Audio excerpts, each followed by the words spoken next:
ठीक है। सो जब आप उसको ओपन करेंगे, केमिस्ट्री वाला सेक्शन ओपन कीजिए क्वेश्चन नंबर फर्स्ट से। ठीक है, जब आप वो ओपन करेंगे तो आपको दिख रहा होगा कि वो पर्टिकुलर क्वेश्चन सही है या गलत है। दिख रहा है? मैम कहाँ पे करना है? Yes ma'am. आपके ग्रुप में लिंक आया होगा कृतिका जी, तो उसको ओपन करो। मैम रिव्यू जाना है ना? हाँ हाँ, रिव्यू वाले उस पे करो, ग्रीन कलर का जो है आइकन।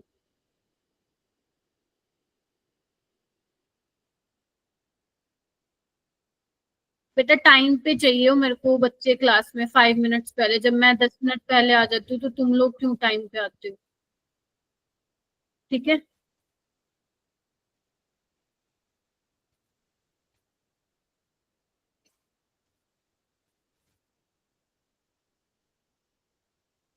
रुक जाओ राहुल।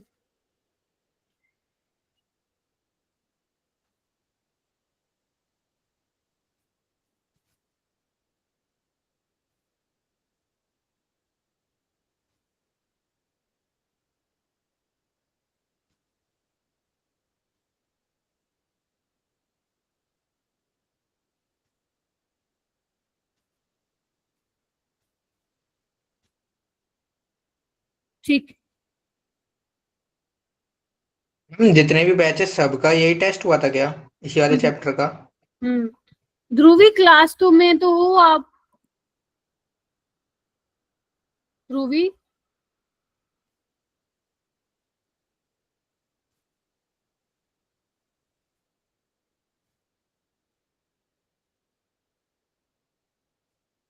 अभी तो आई थी एक क्लास में।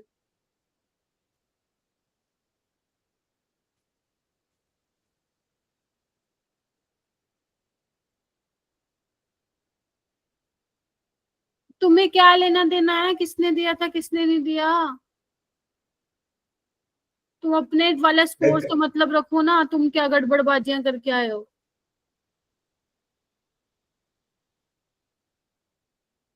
चलो आओ। ठीक है बच्चों, हम आगे केमिकल काइनेटिक्स भी करेंगे, लेकिन उससे पहले जो जो तुम्हारे लाइक जो तुमने गलत किया ना, तुम्हें दिखा रही हूँ रिपोर्ट लिंक खुलवा के, ताकि तुम्हें दिखे कि ये भी बहुत काम की चीज है जो तुम अभी ओपन करके बैठे हो अपना। ठीक है, तो उसमें आपको दिख रहा होगा कि तुमने कौन कौन से गलत किए, कौन कौन से ठीक किए। ठीक है, तो अब मुझे बताते जाना। देखो, पहले 5 क्वेश्चंस में से आप लोगों को मुझे बताना है चैट में कि कौन सा तुम्हें मुझसे करवाना है। पहला, दूसरा, तीसरा, चौथा, पांचवा देख लो अच्छे से और मुझे चैट में बताओ फटाफट से। 10 सेकंड दे रही हूँ, सोच लो।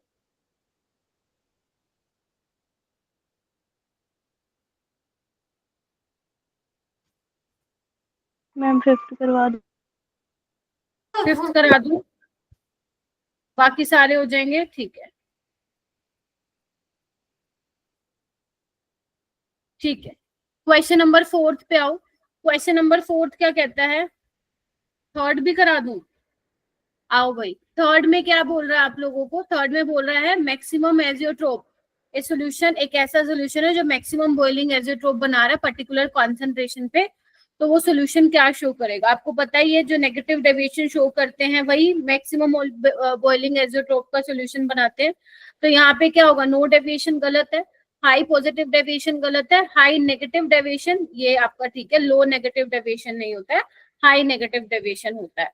ठीक है, उसके बाद क्वेश्चन नंबर 4 में देखो, आपको बोला 20 ग्राम ऑफ नेप्थोइक एसिड, आपको नेप्थोइक एसिड का मोलिकुलर फॉर्मूला दिया हुआ है, उसको डिसोल्व किया है 50 ग्राम बेंजीन में। ठीक है जी, केएफ की वैल्यू आपको दी हुई है already, depression in freezing point आपको ऑलरेडी गिवन है, वोन टू फैक्टर निकालना है। तो क्या फॉर्मूला होता है? Delta TF is equal to I into K F into molality, है ना? और मोलैलिटी क्या होता है? Given mass of solute by molar mass of solute. ठीक है, W1 mass of solvent in KG, तो ऊपर मुझे 1000 से मल्टीप्लाई करना पड़ेगा। ठीक है, चलिए। ध्रुवी आ गई है क्या? नहीं आई क्या? ऑल राइट, तो इसमें क्या क्या है देखो। सुनिधि है क्लास में? Yes ma'am. सुनीत ध्रुव ही है, अच्छा। डेल्टा टीएफ कितना दिया हुआ है 2 केल्विन। वॉन्ट ऑफ फैक्टर 1 होगा क्योंकि आपका ये वो है, डिसोसिएट नहीं होगा, ठीक है। केएफ आपको ऑलरेडी गिवन है 1.72। गिवन मास कितना है बेटा 20 ग्राम। मोलर मास इसका निकालना पड़ेगा, कितना आएगा निकाल लो इसका, 172 आएगा। हाँ जी, आएगा कि नहीं आएगा देखो ना, ठीक करके आए हो कि नहीं करके आए हो अपने उसमें। Yes ma'am. ठीक है, और गिवन मास कितना है सोलवेंट का 50, ऊपर आप 1000 से मल्टीप्लाई करोगे तो ये तो डायरेक्ट हो रहा है सोल, ठीक है। कितना आ गया ये आपका, ये आ गया आपका 0.5। इसमें क्या दिक्कत थी मैम 5th में थी। चलिए आइए 5th देखते हैं। 5th क्या कहता है, Henry's law constant for the solubility of N2 gas in water इतना दिया हुआ है, ठीक है। हेनरीज लॉ कितना दिया हुआ है कांस्टेंट, 10⁵5। मोल फ्रैक्शन दिया हुआ है N2 का एयर में, कितना दिया हुआ है 0.8, ठीक है। एयर में आपको N2 का मोल फ्रैक्शन दिया हुआ है। आपको क्या निकालना है, the number of moles of N2 from air dissolved in, किसमें डिसोल्व किया गया 10 मोल ऑफ पानी में, इतना टेम्परेचर और इतना प्रेशर है। तो डाल्टन लॉ के अकॉर्डिंग क्या होता है, जो बच्चा क्लास में नहीं बोल रहा ना वो चले जाओ बेशक मेरी क्लास से अभी के अभी। कौन आया है, शाजी इतनी लेट क्यों हो क्लास में?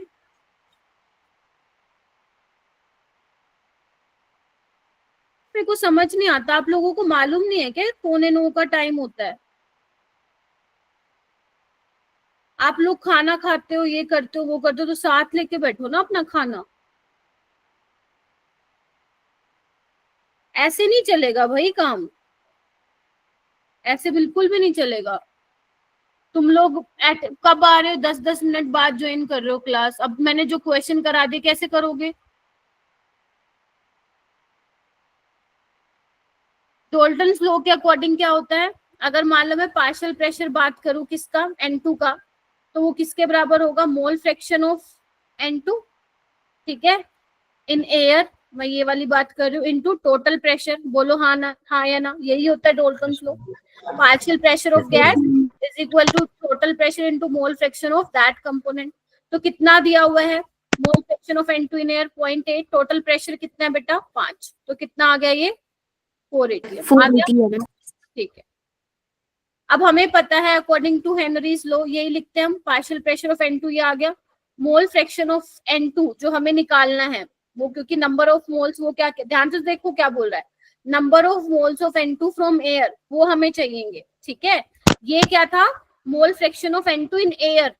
अब एयर में और भी गैसेज होंगी, are you getting my point, into आपका हेनरीज कांस्टेंट, ठीक है।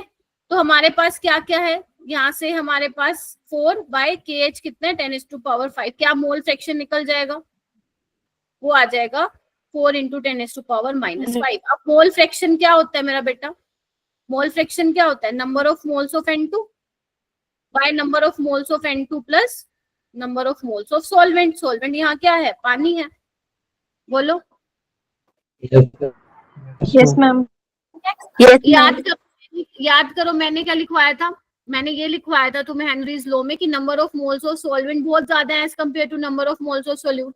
तो क्या करो, नेग्लेक्ट कर दो, तो नीचे से क्या चला जाएगा डिनोमिनेटर से, number of moles of N2 चला जाएगा। बोलो क्या कहते हो? Yes ma'am. अब तुम्हारे पास मोल फ्रैक्शन N2 का है, नंबर ऑफ मोल्स हैं, हाँ मैम 10 मोल है, तो क्या तुम यहाँ से ये निकाल सकते हो? हाँ मैम निकाल सकते हैं। तो आंसर कितना आ जाएगा तुम्हारा, ये तुम्हारा PYQ है, नोट्स चेक करो वहां पे ये सवाल मिलेगा तुम्हें करवाया हुआ, ठीक है जी। सुनिधि लेट क्यों क्लास में? हाँ सुनिधि, जो 10 मिनट में मैंने करा दिया, हाउ विल यू कवर? आवाज आ रही है मेरी? ये देखो मैम इसमें जो 5 ATM है वो N2 का है। नहीं, 5 ATM में टोटल प्रेशर, टोटल प्रेशर, ठीक है। मतलब इतने प्रेशर और इतने टेम्परेचर पे N2 के मोल्स डिसोल्व किए गए हैं, ठीक है, टोटल प्रेशर था वो। ऑल राइट, ठीक है जी, हो गया। देख लो जिसका गलत था अपने पेपर खोल के। अब डेली मंडे को तुम्हें यही करवाऊंगी, अपना खोल के बैठना, report link. 6th 7th 8th 9th 10th में बताओ कौन सा बताना मेरे को। देख लो 10th 9th 8th जो तुम्हारे गलत है। 6 8 9, ओहो 6 8 8, ऑल राइट।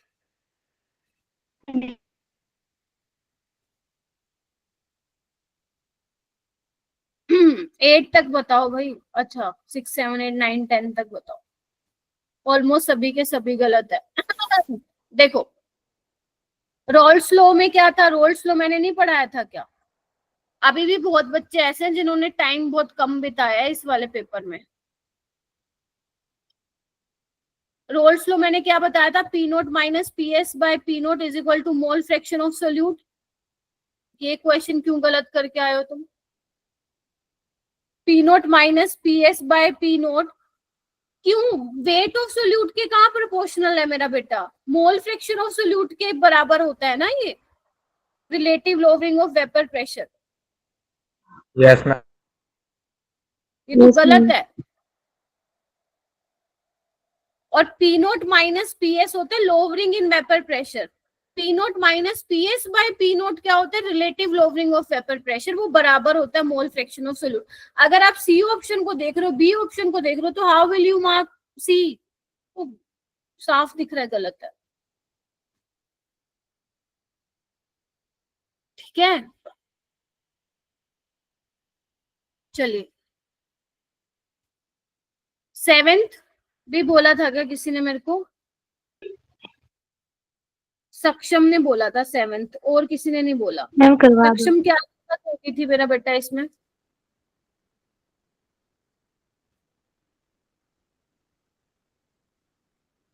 बोलो बोलो बोलो। सिमरन तुम्हारा कोई डाउट नहीं है क्या?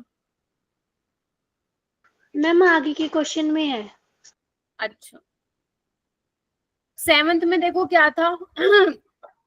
When 30 gram of a non volatile solute, sorry 30 gram non volatile solute है जिसका एम्पेरिकल फॉर्मूला तुम्हें ये दिया हुआ था CH2O, उसको डिसोल्व किया गया है 800 ग्राम पानी में। कोई नहीं, मैं बता देती हूँ बेटा।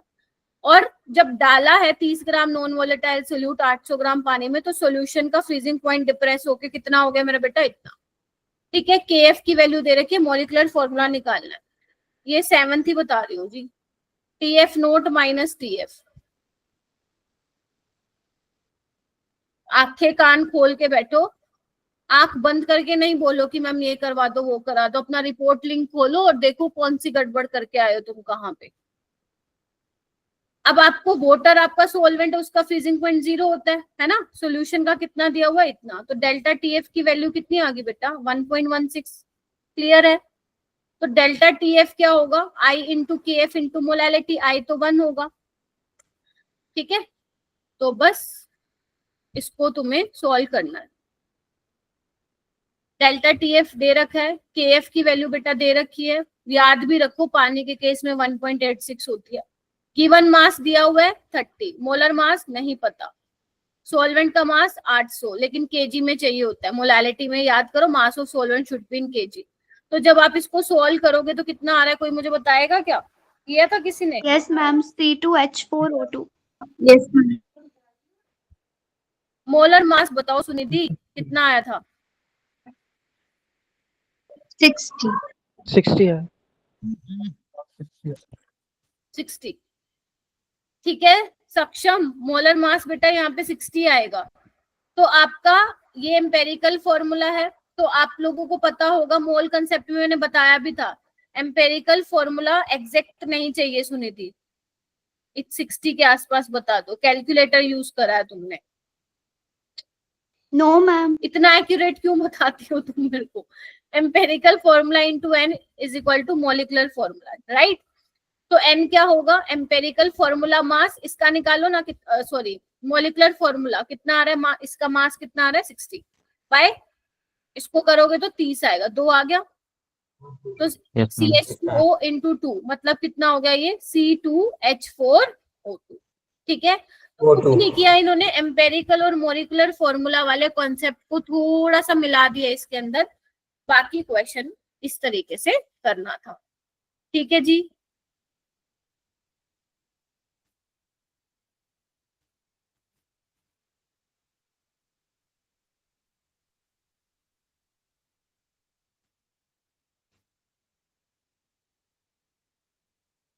रिया हो गया था क्या 7th वाला? रिया यस मैम। 8 कैसे करोगी बताना, 8 कैसे करोगी?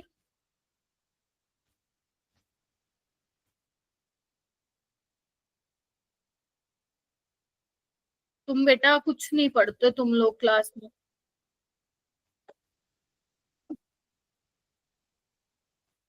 नोट्स खोलना आदर्श एक बार। वेपर प्रेशर मैंने क्या कहा था, किस पे डिपेंड करता है, बस नेचर ऑफ लिक्विड पे,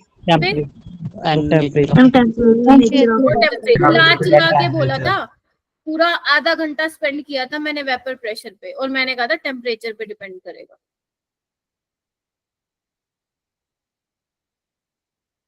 ठीक है, वेपर प्रेशर किसके बराबर आ रहा था, इक्विलिब्रियम कांस्टेंट के बराबर नहीं आ रहा था, तो वो टेम्परेचर पे तो डिपेंड करता है, ठीक है। तो ना तो क्वांटिटी क्या है लिक्विड की, एक बार बताओ, पानी का वेपर प्रेशर तो फिक्स होता है ना, नहीं पढ़ते तुम vapour pressure of pure water इतना देर का, अब तुम कटोरे छोटे से बोल में ले लो, बड़े पतीले में ले लो, वेपर प्रेशर चेंज हो जाएगा क्या उसका, नहीं।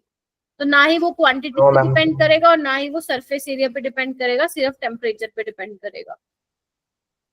9th वाला ये भी मैंने बताया था, कैसे बढ़ता है वेपर प्रेशर के साथ टेम्परेचर, एक्सपोनेंशियली इंक्रीज होता है, ठीक है। और ये नॉन लीनियरली, अगर लीनियरली होता तो इसका मतलब ये होता है, ठीक है। मैम नॉन लीनियरली मतलब क्या है, एक्सपोनेंशियली इंक्रीज हो रहा है, ऐसे नहीं हो रहा, स्ट्रेट लाइन नहीं आ रही है मेरा बेटा, ठीक है। डायरेक्ट, ठीक है, तो डी आना था डायरेक्ट आंसर। मैम बस 6, 8, 9 गलत है, ठीक है। ओके सिमरन, ये आपका 10th वाला डाउट था ना? Yes ma'am. और किसका था ये 10th वाला डाउट, मुझे बताओ। साजिया, रिया, हर्षित, नहीं तो मैं तुम लोगों की रिपोर्ट खोलूं फिर। प्रिंस, दोनों नहीं, प्रिंस खोजान, श्रुति, नैतिक, आरुष,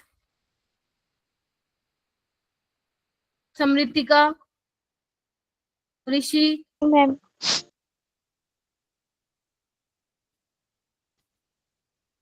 ये जो जिन्होंने 5 बच्चों ने हैंड रेज किए, 6 ने, उनका डाउट था क्या ये? हर्षित, आरुष, नैतिक, ध्रुवी, अंजलि, श्रुति। Yes ma'am. देखो आपको क्या बोला था, देखो बेटा करेक्ट स्टेटमेंट बोला था। देखो एक बात मेरी ध्यान रखना, मेरे को जितना तुम लोगों से पता चल रहा है ना, मुझे ऐसा फील हो रहा है कि तुम लोगों ने नोट्स को प्रॉपर ढंग से नहीं पढ़ा है। अब इलेक्ट्रोकेमिस्ट्री में कसम खा लो कि तुम पहले मेरे क्लास नोट्स को पढ़ोगे, क्लास नोट्स में करवाए गए क्वेश्चन को पढ़ोगे, वो हो जाएगा तब जाके डीपीपी करोगे, वो जो मैंने तुम्हें लोगों को क्लास में ही दी थी, मतलब जो देती थी डीपीपी 1, 2, 3। अगर वो पहले प्रायोरिटी तुम्हारी रुक जाओ, पहले प्रायोरिटी क्लास नोट्स रहेगी, वो होने के बाद डीपीपी। अगर डीपीपी हो जाती है तुम्हारी, तब जंप करोगे प्रीवियस ईयर क्वेश्चन में, नहीं तो कोई भी बच्चा पीवाईक्यूज नहीं करेगा जब तक वो 2 चीजें नहीं हो जाती। तुम लोग नोट्स ही नहीं पढ़ रहे हो, तभी ये सारी चीजें लिखी हुई है नोट्स में। जब मैं पढ़ाती हूँ ना तो वर्बली बहुत सारी चीजें बोल देती हूँ जो तुम नोट डाउन भी नहीं करते हो। हाँ, इस संडे को इलेक्ट्रोकेमिस्ट्री का टेस्ट है, मैं पहले ही बता देती हूँ। अब यहाँ पे करेक्ट स्टेटमेंट था, याद करो जब तुम्हारा ऑस्मोसिस पढ़ा रही थी मैंने, ऑस्मोसिस पढ़ाते वक्त मैंने तुम लोगों को क्या बताया था कि सॉल्वेंट के मॉलिक्यूल्स का आदान प्रदान होता है सेमी परमेबल मेम्ब्रेन के थ्रू, है ना, और दोनों साइड से होता है, याद है, लाइन बोली थी मैंने, अगर किसी ने देखा है लेक्चर। दोनों साइड होता है, ऐसा थोड़ी ना है कि जो मान लो सॉल्यूशन की साइड कॉन्सेंट्रेटेड है वहां पे भी तो है सॉल्वेंट के मॉलिक्यूल्स, वहां पे भी हो रहा है, तो दोनों साइड जाते हैं। लेकिन जो नेट फ्लो होता है वो कहाँ से कहाँ होता है, high concentration of solvent molecule to low concentration of solvent. तो ये जो बोल रहा है ना कि पैसेज ऑफ सॉल्वेंट मॉलिक्यूल सिर्फ एक ही डायरेक्शन में होते, गलत है ये। नेट फ्लो होता है एक डायरेक्शन में, बट वैसे दोनों डायरेक्शन में होता है। ऑस्मोसिस से एंट्रोपी घटती है क्या, नहीं बढ़ती है। जब ऑस्मोसिस होता है तो सॉल्वेंट के मॉलिक्यूल जाते हैं, तो क्या होता है, रैंडमनेस बढ़ेगी ना, डिसऑर्डरनेस बढ़ेगी, ये गलत हो जाएगा। सेमी परमेबल मेम्ब्रेन क्या कारण होता है कि ऑस्मोटिक प्रेशर का, नहीं, वो तो सिर्फ अपने आजू बाजू क्या है सॉल्वेंट के मॉलिक्यूल को इधर उधर भेज रहा है, मतलब उसके थ्रू। ऑस्मोटिक प्रेशर किस पे डिपेंड करता है, यस कंसंट्रेशन पे करता है, टेम्परेचर पे करता है, और इंडिपेंडेंट होता है nature of semi permeable membrane, ये भी हम लोगों को मालूम था। तो इसका आंसर क्या आ जाएगा, ऑप्शन सी आ जाएगा। ठीक है, yes ma'am. Yes, ma'am. Yes, ma'am. Yes, ma'am. Kritika आप लेफ्ट क्यों हो गए थे? मैम नेट खत्म हो गया था। बेटा जिनका नेटवर्क इशू आ रहा है please reach out to Himanshu sir, मैं बोल रही हूँ कहीं आप, और जो दिल्ली के स्टूडेंट्स हैं वो उनको करेंगे रीच आउट, क्या नाम है, लोकेश सर को। पंजाब वाले जो बच्चे हैं वो करेंगे सत्यप्रकाश सर को, यूके वाला कृष्णा तो आया नहीं। ठीक है, तो ये नहीं है कि सुबह वाला तुम लोग 2 घंटे की 2.5 घंटे क्लास ले रहे हो, शाम को मेरे को आके ये बोलो कि मैम नेट खत्म। जुगाड़ करो, अगर तुमसे जुगाड़ नहीं होता तो मेरे को रीच आउट करो, नहीं तो जो तुम्हारे पर्सनल ग्रुप बने हुए हैं ना उसमें मैसेज करो। तुम समझोगे क्या फिर? 11th हो गया था क्या, बताओ? नो मैम, करा दो इसे। Yes, ma'am. मैम करवा दे। आदर्श हो गया था 11th बेटा? Yes, ma'am. कैसे किया था? मैम इसमें सबसे पहले देखेंगे कि 1m है वो NaCl दिया है, तो NaCl कितने में टूटेगा, Na प्लस और Cl नेगेटिव में टूटेगा, तो वहां पे 2 into 1 आ जाएगा, इसलिए वो 2 हो जाएगा, इसलिए इसकी वहां पे ऑस्मोसिस होगा। और 2m यूरिया है, तो वहां पे यूरिया का जो आई इवेंट फैक्टर होगा वो 1 होगा, 1 into 2 फिर से 2 होगा, इसलिए वहां पे भी ऑस्मोसिस होगा। और जो KCl है वहां पे 0.5m दिया है, और KCl के पॉजिटिव और Cl नेगेटिव में टूटेगा, तो 2 into 0.5 1 के इक्वल आएगा, इसलिए ऑस्मोसिस नहीं होगा, क्योंकि दोनों साइड कंसंट्रेशन इक्वल हो जाएंगे। एप्रिशिएबल बेटा, ये चाहती हूँ मैं तुम लोगों को क्लास में, ये चाहती हूँ मैं, जो तुम्हारी साइड से मुझे एक्सप्लेनेशन चाहिए, मेरे से भी बेटर एक्सप्लेन किया इसने। आपको 1 मोलर ग्लूकोज दिया हुआ है एक साइड पे, आपको बताना है कि दूसरे साइड पे क्या होगा, और ऐसी चीज रखनी है जहां पे ऑस्मोसिस नहीं होगा। तो ऑस्मोसिस कहाँ नहीं होगा, जहां पे आप देख लो I इंटू आपकी M की वैल्यू मतलब बराबर होगी कॉन्सेंट्रेशन की, वहां नहीं होगा। तो यहाँ पे 1 मोलर सोल्यूशन है, यहाँ पे कितना है 1 into 2, NaCl 2 में टूटेगा जैसे बताया उसने। ठीक है, यहाँ पे देखो 0.5 into 2, यहाँ पे कितना है 1, तो 1 मोलर KCl है, देखो ये सेमी परमेबल मेम्ब्रेन है, इधर 1 मोलर ग्लूकोज है, और इधर क्या है 1 मोलर KCl है, तो सेम हो गया ना, तो कोई ऑस्मोसिस नहीं होगा। ठीक है, यहाँ पे क्या होगा 3 into 3 9, यहाँ पे 2 into 1 2, तो आंसर क्या आ जाएगा सी।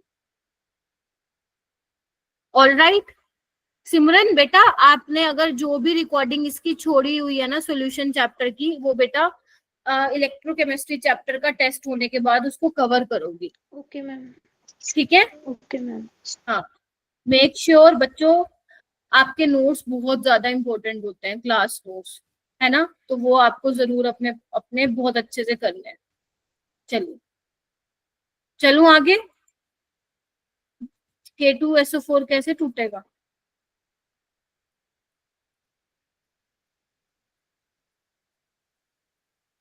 ऐसे टूटेगा।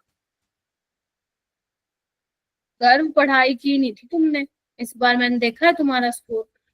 कल करूंगी कॉल, कल 3-4 बच्चों के पास कॉल आएगा मेरा, उठा लेना, कहीं काट दो मेरा नंबर देख के, ब्लॉक लिस्ट में डाल दो कहीं। हाँ, आपको बताना नहीं चाहिए। मतलब डालोगे? याद करवा दिया मैं आपने। ठीक है, फिर मैं तुम्हें परमानेंट ब्लॉक कर दूंगी, अब देख लेना। आ जाओ इधर। नहीं मैम, नहीं करेंगे। चलो ठीक है, ये वाला देखो 12th वाला हो गया था। Yes ma'am. बताओ जिसका नहीं हुआ था। पलक हो गया था बेटा। Yes, राहुल, राहुल तुमने Yes, कंपैरेटिवली ma'am, हो गया अच्छा था। स्कोर किया है as compare to previous test, तो ये देख के अच्छा लगा मुझे। ठीक है, तो धीरे धीरे इम्प्रूवमेंट ही होगी। प्रीवियस में तो मेरे 70 थे, इसमें तो 46 ही हैं। नहीं, ये फिजिकल का टेस्ट है ना, उससे पहले वाला। पीरियोडिक में तो तुम सबने अच्छा किया था, उसका तो पेपर ही बड़ा आसान था। ठीक है, यस। आगे आओ। ये हो गया था ना 12वां 12th वाला। नहीं Yes, आदर्श, ma'am. तुमने Yes, अच्छा ma'am. किया। Yes ma'am. हाँ ठीक है, नहीं करवाओ ना, 13 वाला करवा दे। तो 13 अच्छा सवाल है। ये नरेंद्र मैम, अवस्थी से मेरा डायरेक्ट। गलत हो गया था। अरे इधर आओ ना, 13वां।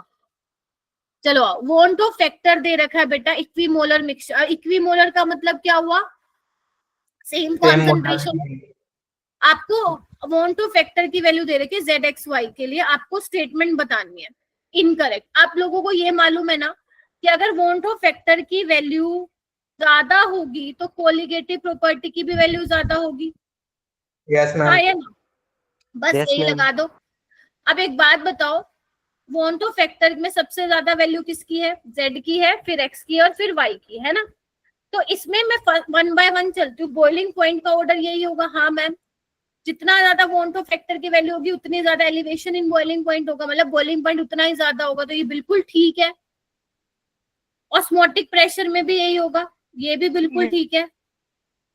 अब यहाँ पे देखो फ्रीजिंग पॉइंट, ध्यान रखना फ्रीजिंग पॉइंट आपकी कोलिगेटिव प्रॉपर्टी नहीं होती है। डिप्रेशन इन फ्रीजिंग पॉइंट तुम्हारी कोलिगेटिव प्रॉपर्टी होती है, ये आप लोगों को पता होना चाहिए था।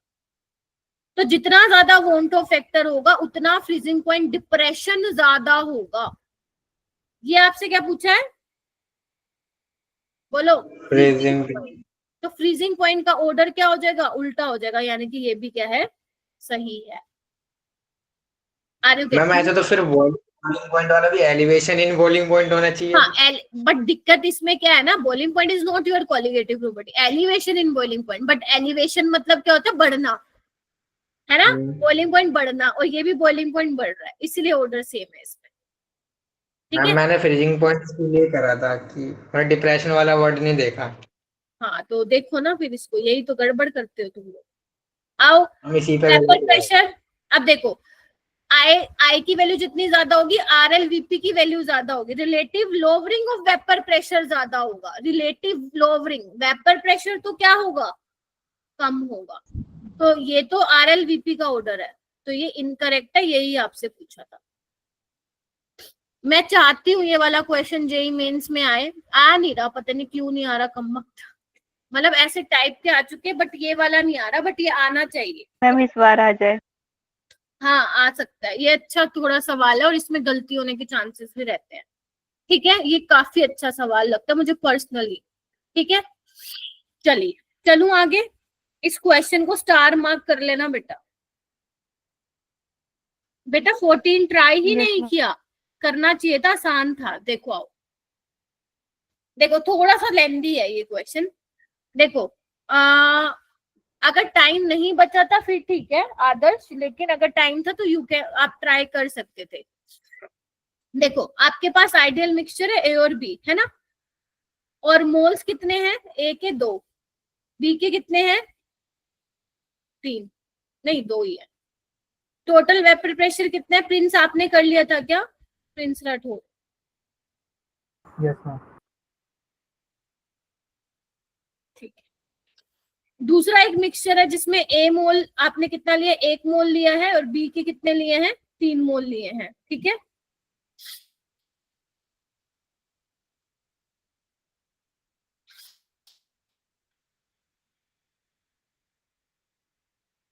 और वेपर प्रेशर कितना है?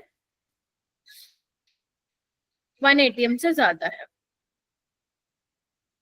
ठीक है, but if 4 mole of C are added to second mixture, अगर मान लो वो कह रहे हैं इसी मिक्सचर में सेकेंड वाले में तुमने सी के 4 मोल डाल दिए, तो वेपर प्रेशर कितना आ चुका है, 1 atm पे ही आ चुका है वापस। देख रहे हो, पहले जो बड़ा था वापस 1 atm पे आ गया।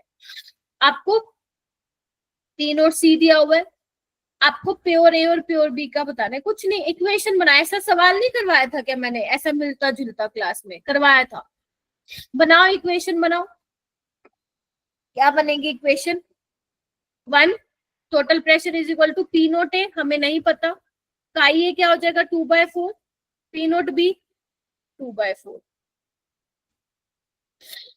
ठीक है। तो ये क्या हो जाएगा 2 P नोट ए प्लस P नोट बी, बन जाएगी एक इक्वेशन।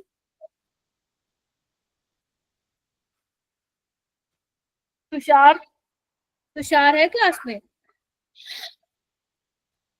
ठीक, यस मैम। ओके नेक्स्ट आओ।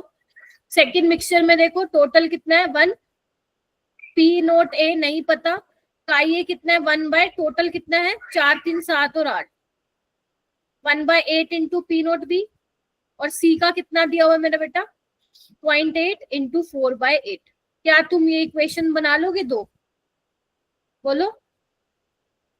ये तो 0.4 हो जाएगी, और मैं यहाँ पे माइनस कर देती हूँ 0.4, है ना, और ये 0.6 बन जाएगा। देख रहे हो आप क्या कर रही हूँ मैं कैलकुलेशन, ठीक है। अब 8 6 48 होता है, तो ये हो जाएगा ये, ठीक है। अब ये बन गई तुम्हारे पास इक्वेशन नंबर 2। यहाँ पे गड़बड़ करी मैंने कुछ, यहाँ पे 3 आएगा, ठीक है।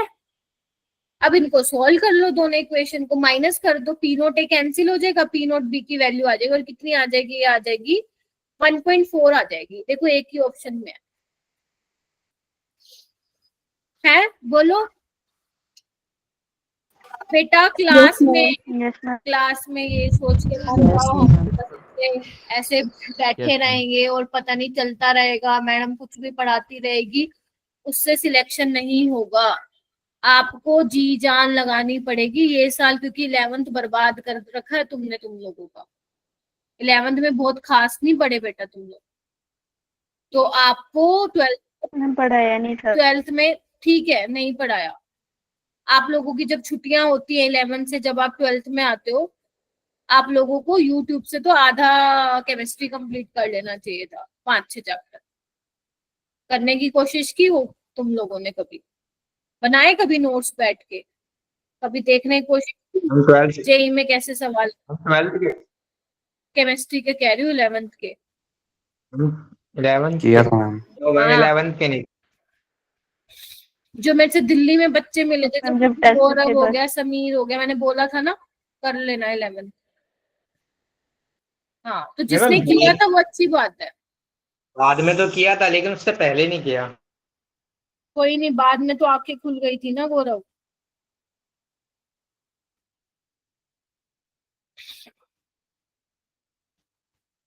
चलिए 15 हो गया था,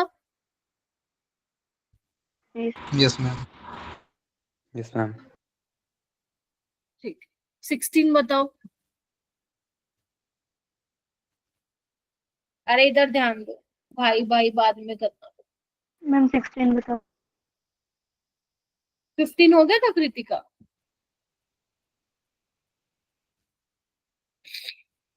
हाँ बोलो।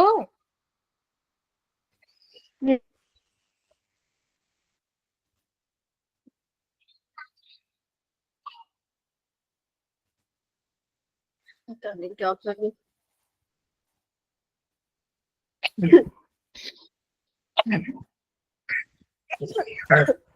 सॉरी। 3 पॉइंट बताओ ना फिर कैसे हुआ था 15 15 कैसे किया था कृतिका?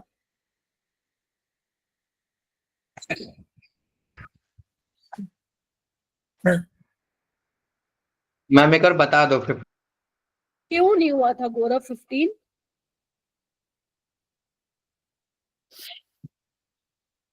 मैं ये जानना चाहती हूँ, जब तुम लोग डीपीपीस कर रहे हो, सोल्व कर रहे मैम हो, यही वाला क्वेश्चन भेजा था शायद आपको मैंने।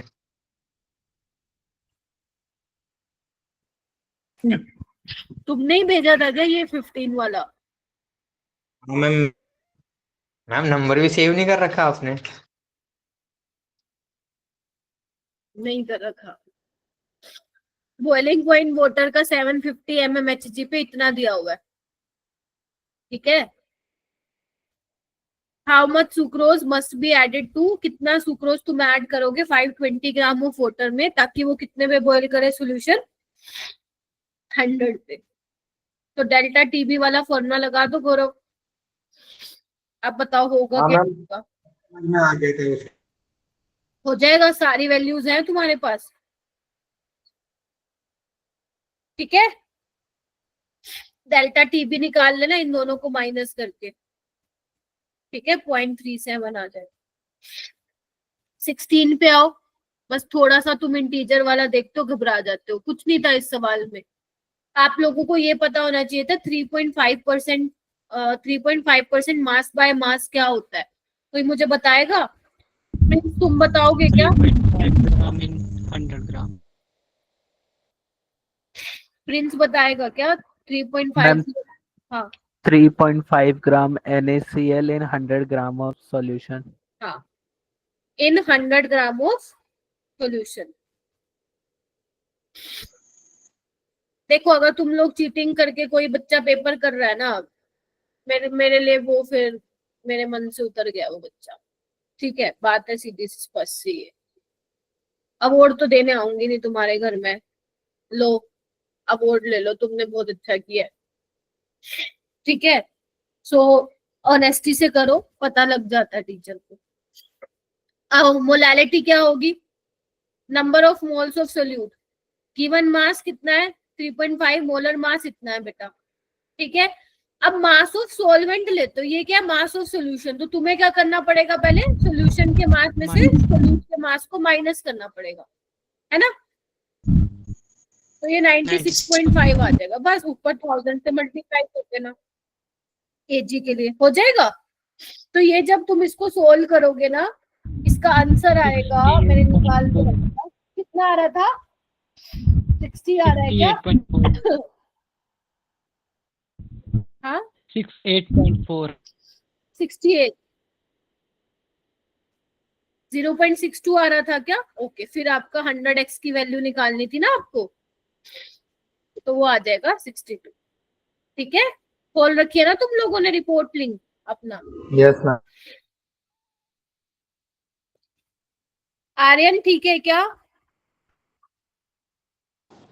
Yes ma'am. आर्यन, समीर, और समीर तुम्हारा माइक कब ठीक होगा? जब 12th खत्म हो जाएगी तब।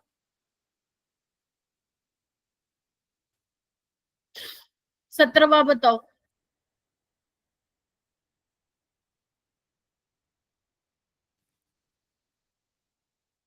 मैम करवा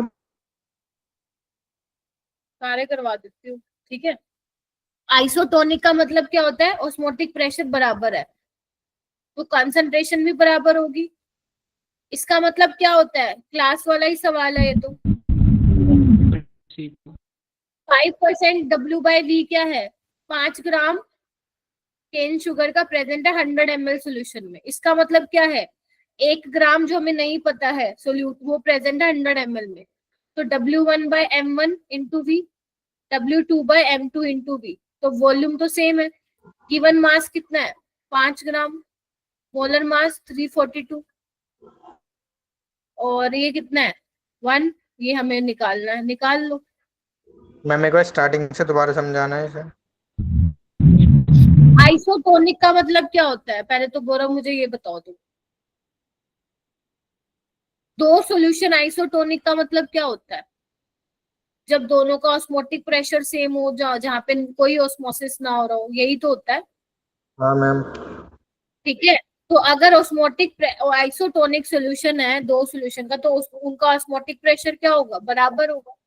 और ऑस्मोटिक प्रेशर का फॉर्मूला क्या होता है? C1RT = C2RT।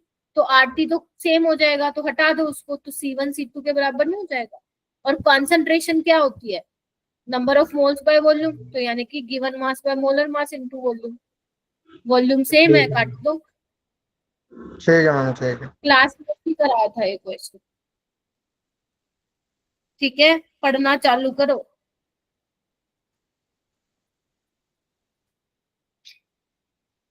एटीन हो गया।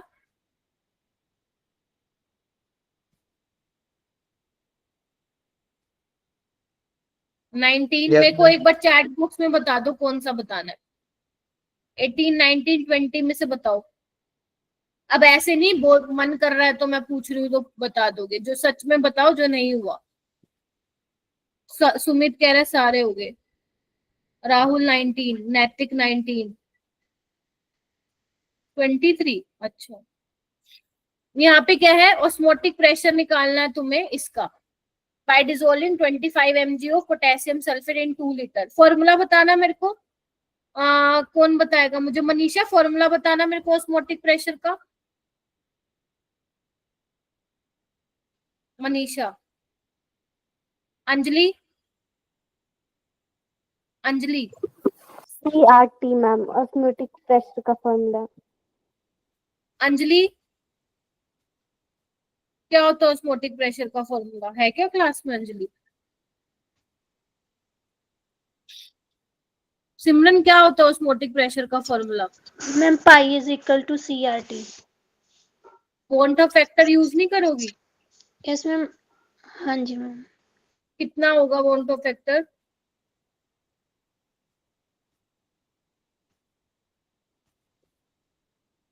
कितना होगा बच्चों क्वांटम फैक्टर? मैम 3। 3। मैम 3। अभी तो पूछा था गर्म ने कैसे डिसोसिएट करेंगे, तब भी नहीं बताया किसी ने। गिवन मास ग्राम में चेंज करो बेटा इसको। 1 मिलीग्राम इतना होता है 10⁻³ मोलर मास इसका निकालना कितना है? 174। आर कितना यस लोगे? मैम, 174। 0.082 लोगे। जब एटमॉस्फेयर में है ना तो आर की वैल्यू लीटर एटमॉस्फेयर वाली लोगे। टेम्परेचर है 298 केल्विन। अब तुम्हें सोल्व करना था, अब सोल्व करने का जिम्मा तुम्हारा। 0.082 और 298 को आप याद रख सकते हो क्योंकि ये मल्टीप्लाई ना काफी ज्यादा केमिस्ट्री में पूछा जाता है। तो व्हेन यू सोल्व दिस ना तो वो 24.4 आता है निकल के। या तुम आर को 0.082 को 1/12 भी लिख सकते हो, कैलकुलेशन थोड़ा सा सिंप्लीफाई मैम? करने के लिए। हाँ जी। मैम एटमॉस्फेरिक प्रेशर पे जो आर की वैल्यू है वो तब आती है ना, ये 0.082? जब आपको जब आपको प्रेशर की बात कर रखी होगी ना तो वहां पे आर की वैल्यू आपको लीटर एटमॉस्फेयर वाली या लीटर बार वाली लेनी है। अगर आपको एनर्जी की बात कर रखी हो तो उस केस में आर की वैल्यू आपको क्या कहते हैं 8.314 लेनी है। अगर आपको कैलोरी में बोल रखी है आर की वैल्यू तो 2 लेनी है। ठीक है, 20 हो गया। 20 में तो वही करना था मॉलिक्यूलर मास, यही फॉर्मूला लगाना था। 20 क्यों बोला तुम लोगों ने मेरे को सोल्व करवाने के लिए? ये तो मैम सीधा सीधा कट जा रहा था। यस, सीधा सीधा कट जा रहा था। 253 आएगा आंसर।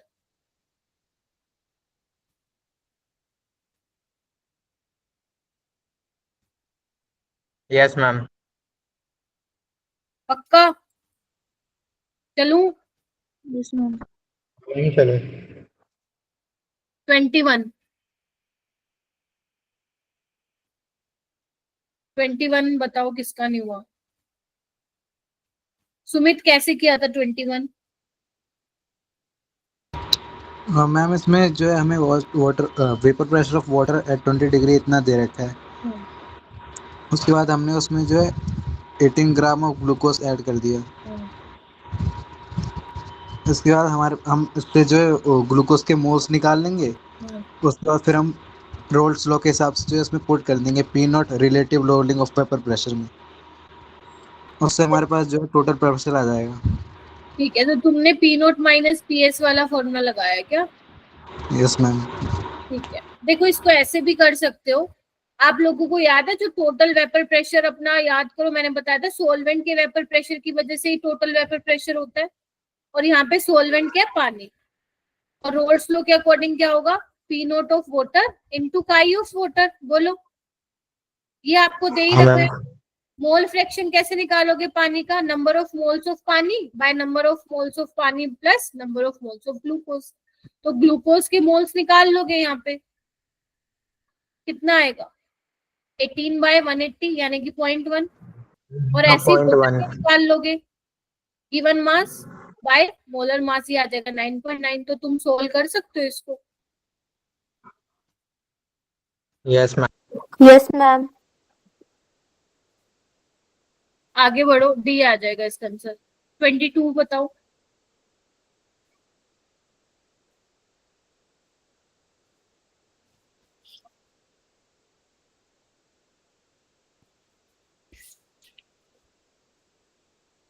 हुआ था। Yes ma'am. बाकी जो सोए पड़े हैं या जिनका ध्यान फेसबुक, इंस्टाग्राम या किसी यूट्यूब की वीडियो में है, कृपया करके अपना ध्यान यहाँ पे लेके आए।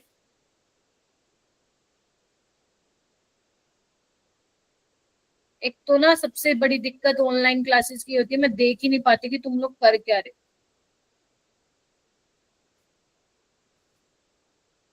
23 आ रहा है आंसर। अच्छा 23 बता दूं, ठीक है। 22 वाले में ना डायरेक्ट वो वाला फॉर्मूला बता दो जो मैं मोल फ्रैक्शन वाला नहीं बताया था मैंने, याद करो मोलालिटी की टर्म्स में, याद है, काई 2 बाय काई 2000 बाय मैम मास मेरा ऑफ उससे लास्ट में जाके आंसर नहीं आ रहा। बताया था। हाँ मैम, बताया था रिलेशन आपने। ठीक है, चुप करो, याद है।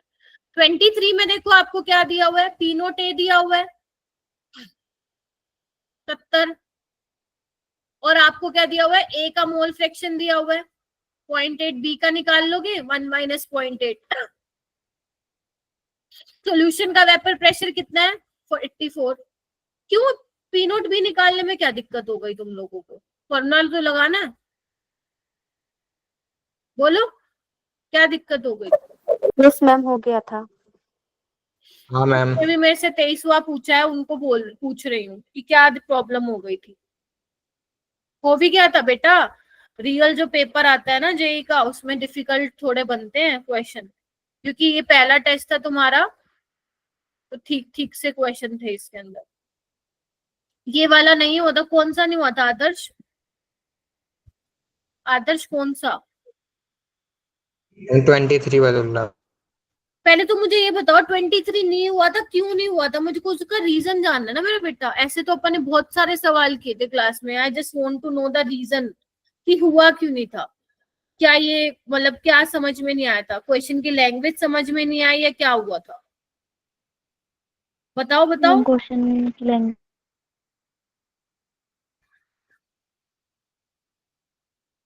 तो बीमार थे तो वो कवर करना चाहिए था ना आदर्श, रोल स्लो तो कवर करना ही पड़ेगा। अब हो जाएगा। 24 पे आओ, 24 हो गया था क्या। Yes ma'am. ये तो अभी करवाए मैंने ऐसे 3-4 सवाल, फॉर्मूला लगाना है तुम्हें बस।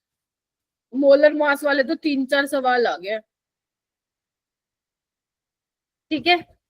ये वाला देखो 25 वाला, टेट्रामराइजेशन, याद है तुम्हें, मैंने दो फॉर्मूले लिखवाए थे मोन्ट ऑफ फैक्टर के। एक तो डिसोसिएशन के केस में तो ये था, ठीक है, alpha degree of dissociation, n number of particle dissociate जो रहे, और एसोसिएशन के केस में ये फॉर्मूला है ना।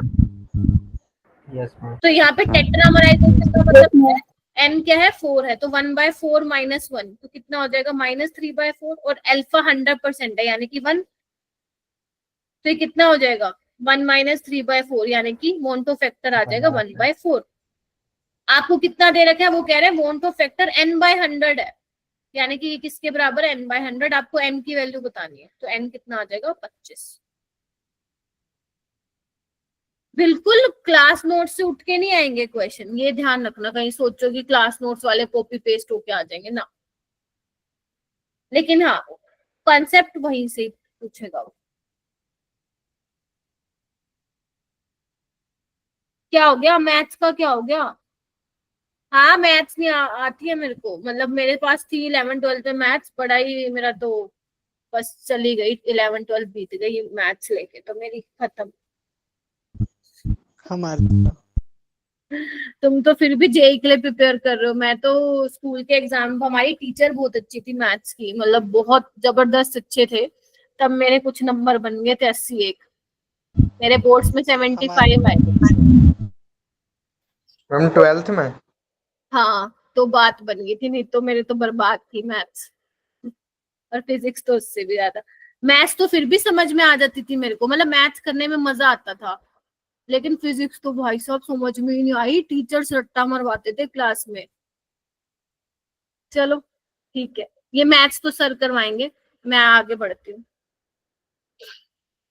मैंने बहुत कोशिश की कि मुझे कोई फिजिक्स सिखा दे, लेकिन स्कूल के टाइम में भी टीचर, हालांकि मेरे बोर्ड्स में 90 मार्क्स थे फिजिक्स में, बट वो बता देते ना टीचर की ये क्वेश्चंस बन सकते हैं बोर्ड्स में, ये आ सकते हैं, तो मैं वैसे प्रिपेयर करके गई थी।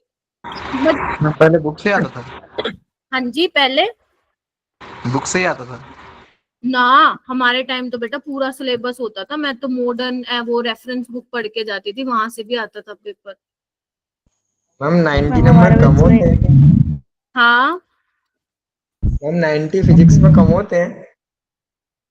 90 फिजिक्स में नंबर तो अच्छे हैं, लेकिन समझा ही नहीं किसी ने ढंग का।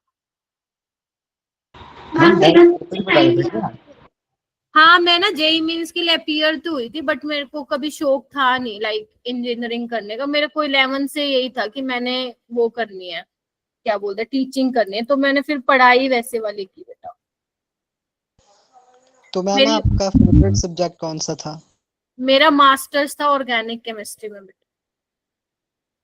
स्कूल में?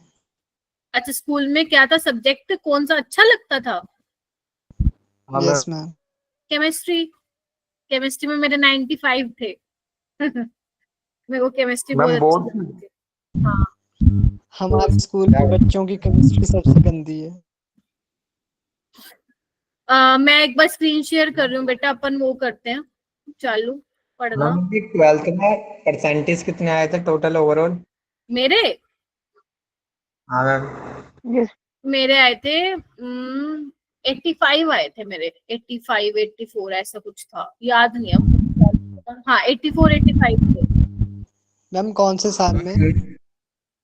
बेटा, ये बात है 2014 की बात है, 11-12 साल हो गए मेरे को बेटा 12th करे हुए। मैम मेरे पास तो हैं 14 के।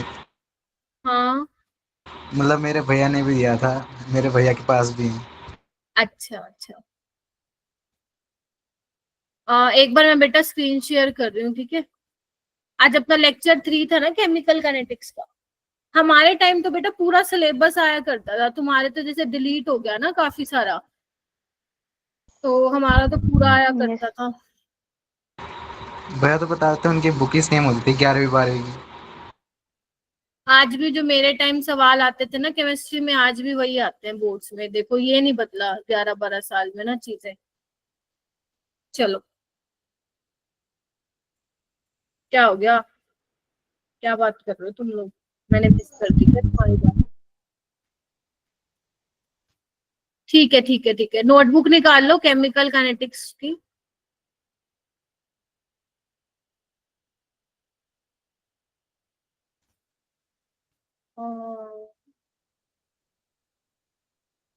चलिए,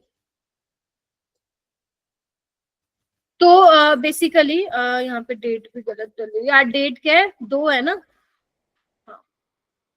तो हम लोग यस क्या डिस्कस कर रहे थे मेरा बेटा, पिछली क्लास में हम लोगों ने रेट ऑफ रिएक्शन हमने डिस्कस कर लिया था, है ना। और उसके अलावा हमने क्या डिस्कस कर लिया था बताओ, क्वेश्चन प्रैक्टिस कर ली थी हमने, रेट लो डिस्कस कर लिया था, है ना, ऑर्डर ऑफ रिएक्शन डिस्कस कर लिया था। अभी हमारे पास है टाइम, तो हम लोग क्या डिस्कस कर लेंगे, एलिमेंट्री रिएक्शंस क्या होती है। हाँ हाँ, सुबह की क्लास में स्ट्रक्चर ऑफ एटम बेटा, एलिमेंट्री रिएक्शंस क्या होती है, कॉम्प्लेक्स रिएक्शंस क्या होती है, मॉलिक्युलरिटी क्या होती है, ये मैं आप लोगों को एक बार समझा देती हूँ, ठीक है। ज्यादा बड़ा टॉपिक नहीं है, स्टार्ट करें। पानी पीना है पानी पी लो, ठीक है। चलिए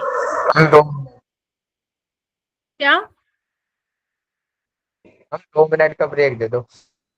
ओहो, जैसे तो पता नहीं तुमने क्या क्या करके आए हो जो तुम्हें 2 मिनट का ब्रेक चाहिए है। क्वेश्चन तो मैं ही करवा रही थी। चलिए, तो बेसिकली मैं एक बार बता देती हूँ क्या कर चुके हैं हम ऑलरेडी। रेट ऑफ रिएक्शन हम ऑलरेडी पढ़ चुके हैं ना। किसी भी रिएक्शन के लिए तुम रेट ऑफ रिएक्शन लिख लोगे, है ना। रेट लो भी बता दिया था मैंने। अगर मान लो लेट से तुम्हारा ए से प्रोडक्ट बन रहा है तो उस केस में रेट लो कैसे लिखते थे, किस पे डिपेंड करता था वो, concentration of reactant raise to the power some coefficient. तो ये एन क्या होता था हमारा, ऑर्डर ऑफ रिएक्शन होता था, याद करो, ठीक है। और मैंने ये के क्या था, रेट कांस्टेंट था, वेलोसिटी कांस्टेंट बोल दो, स्पेसिफिक रेट कांस्टेंट बोल दो। इसकी जो यूनिट होती थी वो क्या होती थी, mole per litre raise to the power 1 - n per second. ध्यान रखना 1 लीटर 1 डेसीमीटर क्यूब के बराबर ही होता है। तो आप इससे जीरो ऑर्डर की यूनिट निकाल सकते हो, फर्स्ट ऑर्डर सेकंड ऑर्डर किसी भी ऑर्डर की निकाल सकते हो। उसके अलावा मैंने कहा था अगर पार्शियल ऑर्डर है with respect to any reactant तो वो नेगेटिव हो सकता है, जीरो हो सकता है ना, फ्रैक्शनल में हो सकता है ना, पॉजिटिव इंटीजर हो सकता है, याद है। यस बता दिया था ना इतना, मेरे को बता देना क्योंकि दूसरी क्लास बैच में भी यही चल रहा है ना, क्या पता हो सकता है मैंने दूसरी बैच में बोला हो। लेकिन जो ओवरऑल ऑर्डर होता है बेटा रिएक्शन का वो क्या होता है, 0 या 0 से बड़ा होता है, ठीक है। ये मैंने आप लोगों के साथ कहीं ना कहीं डिस्कस कर लिया था, ठीक है, और कुछ क्वेश्चंस भी किए थे।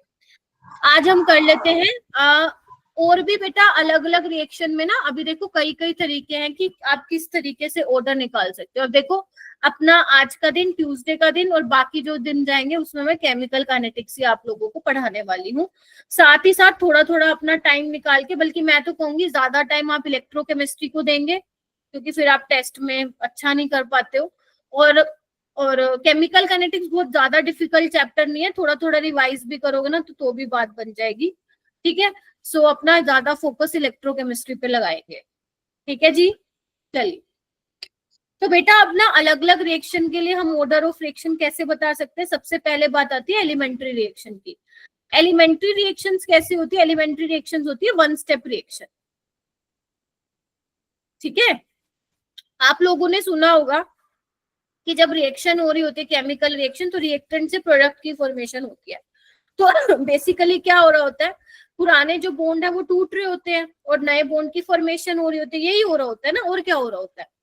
तो एलिमेंट्री रिएक्शन 1 स्टेप रिएक्शन क्यों बोलते हैं उसको, क्योंकि एक ही स्टेप में क्या होता है, बॉन्ड ब्रेक हो रहा होता है और बॉन्ड की फॉर्मेशन हो रही होती है। तो एक ही स्टेप में रिएक्शन होती है, इसमें कोई भी इंटरमीडिएट नहीं बनता है।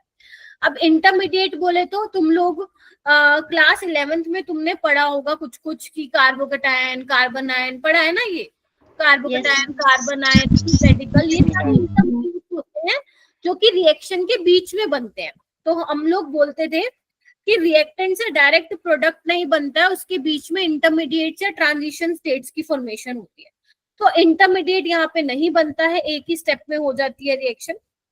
ऑर्गेनिक में जब पढ़ाऊंगी SN2 एलिमेंट्री रिएक्शन का एक एग्जांपल होता है, अभी मैं डिस्कस नहीं करी, फिर तुम कहोगे मैम S क्या है, N क्या है, 2 क्या है, तभी छोड़ दो, ठीक है। चलिए, तो अब 1 स्टेप में हो रही है मेरा बेटा। मैं एक एग्जांपल लेके यहाँ पे बताती हूँ। मान लो ये एक जनरल एग्जांपल है AA + BB प्रोडक्ट।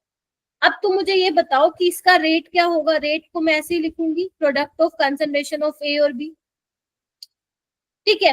अब मेरा बेटा जो इसमें स्टोशियोमेट्रिक कोफिशिएंट होंगे, मैं क्या कर रही थी, XY लिख रही थी, याद करो, है ना। मैं क्या कह रही थी, XY लिख रही थी और मैंने कहा था जो X है वो स्टोशियोमेट्रिक कोफिशिएंट के बराबर हो भी सकता है, नहीं भी हो सकता है ना, याद करो। मैंने कहा था Y स्टोशियोमेट्रिक कोफिशिएंट के बराबर हो भी सकता है, नहीं भी हो सकता। लेकिन यहाँ पे मैं बोल रही हूँ बेटा X जो होगा वो A के बराबर होगा और Y किसके बराबर होगा, B के। क्यों होगा, क्योंकि ये एलिमेंट्री रिएक्शन है, एक ही स्टेप में रिएक्शन हो रही है। मतलब एलिमेंट्री रिएक्शन में तुम ऑर्डर ऑफ रिएक्शन कैसे पता लगा सकते हो, बैलेंस केमिकल इक्वेशन को देख के पता लगा सकते हो, हाँ या ना। Yes ma'am. Yes ma'am. ठीक है जी, बोलो। तो यानी कि जो मेरे पास ओवरऑल ऑर्डर है वो क्या होगा, x प्लस वाई, या तुम बोल दो a प्लस बी, बोलो क्या कहते हो, बोलो। Yes, ma'am. तो यहाँ पे एक लाइन लिखो, सारे के सारे बच्चे लिखो, in elementary reaction, in elementary reaction overall order of reaction is sum of stoichiometry coefficient of balanced chemical equation। सिमरन ठीक लिखा है बेटा ये मैंने, बताओ सिमरन। Yes ma'am. क्या कर रहे हो तुम, आपका ध्यान क्लास में ही है कहीं और है बेटा? नो मैम, वो पिछला एक कॉन्सेप्ट था वो रिवाइज कर रही थी मैम थोड़ा सा। नहीं करना ना बेटा, जब मैं कोई चीज करा रही हूँ आप पिछला लेके क्यों बैठो, फिर ये कौन पढ़ेगा? Okay ma'am. समझो चीजों को बच्चों, समझो। मैं जो समझाती हूँ तुम लोगों के लिए ही बोलती हूँ कि तुम लोगों के लिए क्या सही रहेगा। अब जो छूट गया पीछे उसको बाद में करना, क्लास के बाद रिवाइज करना, नहीं समझ में आएगा तो reach out to me, okay ठीक है? अब जो मैं करा रही हूँ उस पर फोकस करो बेटा, ठीक है? ये लिख लिया सबने? कैमरा ऑन करवाओ मैं सबको, यस। यस ठीक मैम। है? अच्छा, उसके अलावा क्या है बेटा, जो बैलेंसिंग आप करोगे ना, हाँ अभी एग्जाम्पल करवाऊंगी, टेंशन ना लो, ठीक है? तो जो बैलेंसिंग, देखो पहले तो तुम्हें ये ध्यान रखना इक्वेशन शुड बी बैलेंस, और जो बैलेंसिंग होगी ना इक्वेशन की वो स्मॉलर इंटीजर वैल्यू होनी चाहिए, लिख लो बैलेंसिंग। तुम्हें पहले एग्जाम्पल चाहिए होता है, शांति नहीं रखते हो तुम लोग। Should be in smaller integer value, क्या मतलब है मैम इसका? पहले लिख लो फिर एग्जाम्पल से समझाती हूँ, पहले लिख लो इसको। Balancing of equation should be in smaller integer value, लिख लिया?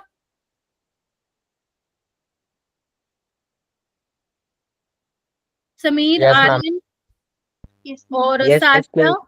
पलक, पलक लिख ले बेटा, श्रुति, यस मैम। ध्रुवी, हर्षित, मैम। ऋषि। ऋषि तो क्लास में होके भी गायब है, ऋषि क्लास में होके भी गायब है। बहुत बढ़िया भाई, बहुत बढ़िया।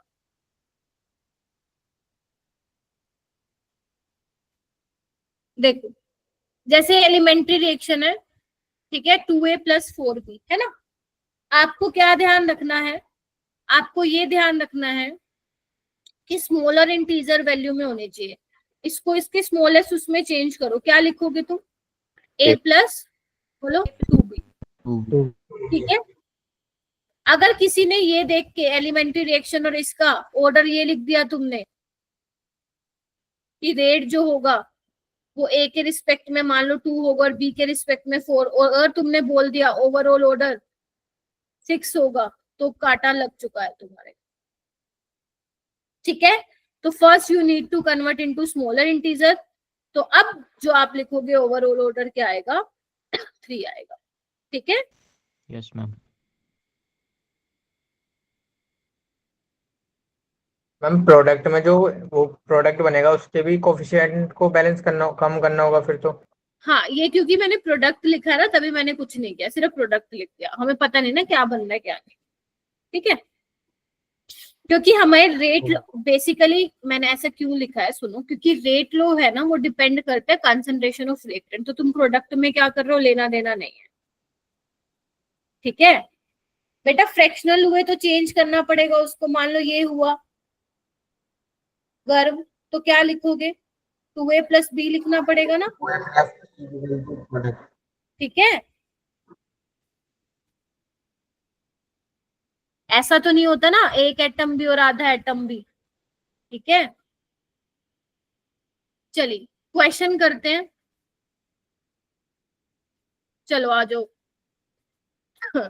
करना इसको सॉल्व करना।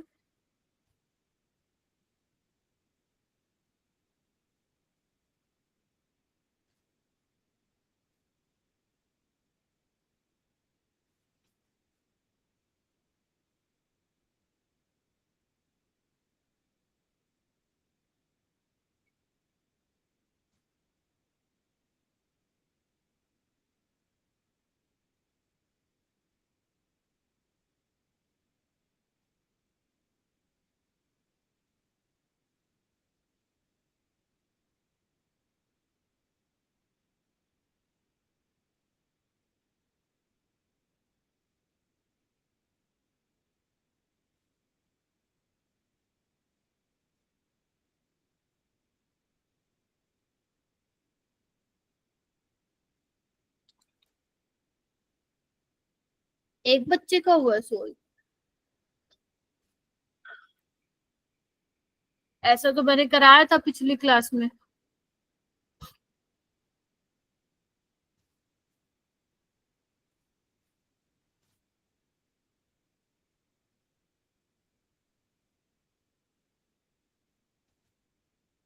सक्षम कैसे करोगे?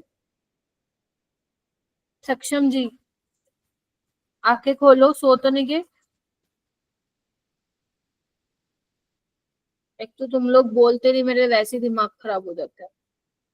हाँ तो बताओ कैसे होगा? एलिमेंट्री रिएक्शन दे रखी है तो रेट क्या होगा? बोलो गौरव, क्या होगा rate? concentration of A raised to the power 2, हाँ concentration of B raised to the power 1. हाँ ठीक है।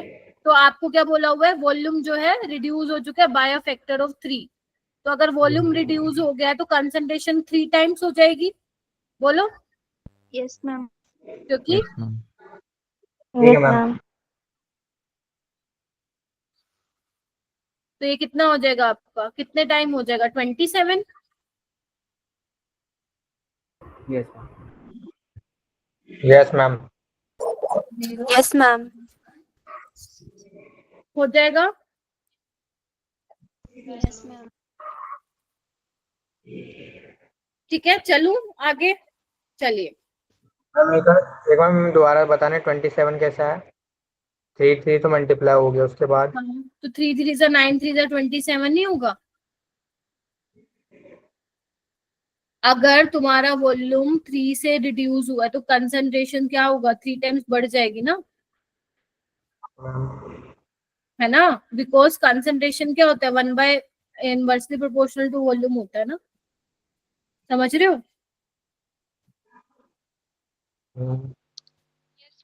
समझे कि नहीं समझे? बता दो। Yes ma'am. ये वाला करो।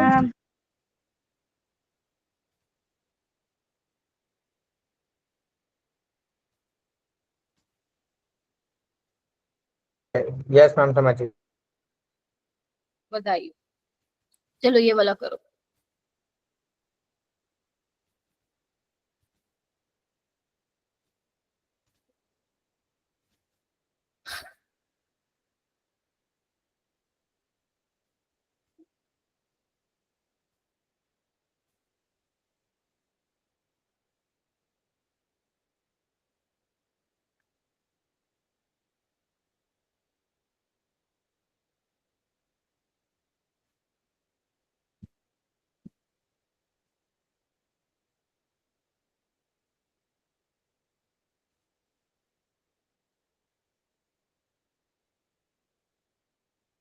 रेट क्या होगा? हमें भी नहीं पता ऑर्डर क्या है, क्योंकि वही वो देखो पूछ रहा है। तो एलिमेंट्री रिएक्शन तो है, लेकिन इसने कोएफिशिएंट नहीं लिख के दिए, क्योंकि तभी वो ऑर्डर पूछ रहा है। अगर लिख के देते तो हमें मालूम ही पड़ जाता। वो कह रहे rate of disappearance of M increase by factor of 8। ठीक है, जो रेट है वो 8 फैक्टर से बढ़ रहा है। कब? जब तुम कंसंट्रेशन को डबल कर रहे हो। तो कब क्या वैल्यू एन क्या रहा होगा जब ये 8 से इंक्रीज हो रहा है? बेसिकली 3 होगा। बोलो यस मैम। क्या कहते हो? हाँ मैम। तो क्या हो जाएगा तुम्हारा ऑप्शन नंबर? ये ऑप्शन मम्मी एडवांस का क्वेश्चन। यस। चलूं आगे? Yes, ma'am. Yes, ma'am. चलो आगे हम चलते हैं मेरा बेटा कॉम्प्लेक्स रिएक्शन पे। तो कॉम्प्लेक्स रिएक्शन क्या होती है मेरा बेटा? कॉम्प्लेक्स रिएक्शन वो रिएक्शन होती है जो एक स्टेप में ना होके एक से ज्यादा स्टेप में होती है। ठीक है, एक से ज्यादा स्टेप में होती है, और अगर एक से ज्यादा स्टेप में होती है तो उसमें एक इंटरमीडिएट की फॉर्मेशन होती है। देखो इंटरमीडिएट क्या होता है ना, जब आप कोई केमिकल रिएक्शन करा रहे होते हो उसके बीच में बनता है इंटरमीडिएट। ऐसा नहीं है कि हर रिएक्शन में इंटरमीडिएट बनता है, नहीं ऐसा नहीं है, कुछ कुछ रिएक्शन में इंटरमीडिएट बनता है, स्पेशली वो रिएक्शन वैसी होती है जो एक से ज्यादा स्टेप में होती है। अब वो इंटरमीडिएट को क्या होता है ना, बेसिकली वो ज्यादा टाइम के लिए स्टेबल नहीं होता, वो कन्वर्ट हो जाता है प्रोडक्ट। ऑलराइट, तो अगर मैं बात करूं, एक एग्जांपल मैं लेके बताती हूँ मेरा बेटा, जैसे ये एग्जांपल है, ठीक है ठीक है, तो तुम देख रहे हो ये जो रिएक्शन है इसका, ये रिएक्टेंट और ये प्रोडक्ट है, ये एक से ज्यादा स्टेप में हो रही है, देख रहे हो, पहले स्टेप में, दूसरे स्टेप पे, और फिर फाइनल हमें इक्वेशन मिली ये वाली, देख रहे हो? Yes ma'am. तो यहाँ पे क्या दिख रहा है आप लोगों को मेरा बेटा? यहाँ पे आपको क्या दिख रहा है? जो एसेट है, इधर आओ एसेट है, और जो O2 है वो तो रिएक्टेंट, और SO3 क्या है? प्रोडक्ट है। लेकिन जो SO2 है वो क्या है मेरा बेटा? इंटरमीडिएट है। इंटरमीडिएट बोले तो बीच का। पहले वाले स्टेप में ये प्रोडक्ट की तरह काम कर रहा है, दूसरे वाले स्टेप में किसकी तरह काम कर रहा है? बोलो।